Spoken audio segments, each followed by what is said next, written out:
দেখো ব্যাপারটা হচ্ছে এটা অত্যন্ত দুঃখের।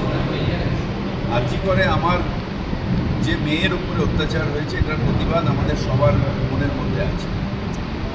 এটা নিয়ে কোনো দ্বিমত নেই যে দোষীর শাস্তি চাই, সবাই আমরা বলছি। কিন্তু পলিটিক্যালাইজ করে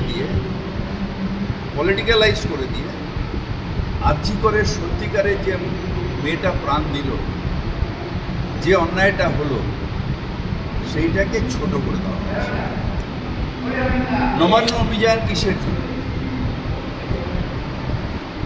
মমতা বন্দ্যোপাধ্যায় বলেছেন আর্জি করেন প্রকৃত দোষীর শাস্তি চাই।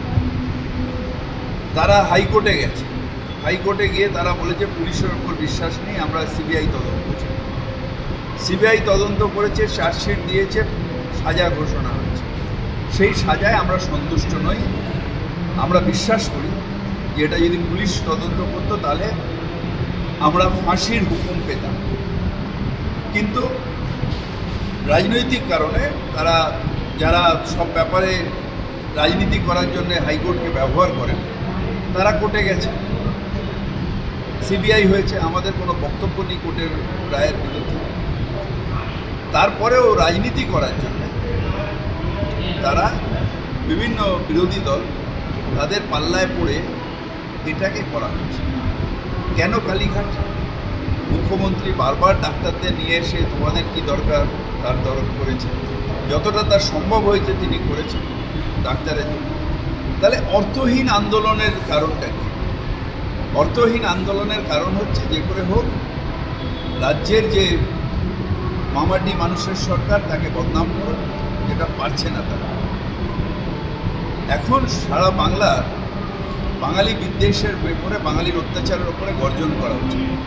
সেখানে এটাকে ডাইভার্ট করার জন্য 1 বছর বাদে তাদের নিজেদের দোষেই কিন্তু ফাঁসির সাজা হয়, বা যা ইনকোয়ারি হবে তাতে আমাদের কোনো বক্তব্য নেই হাইকোর্টের তত্ত্বাবধানে।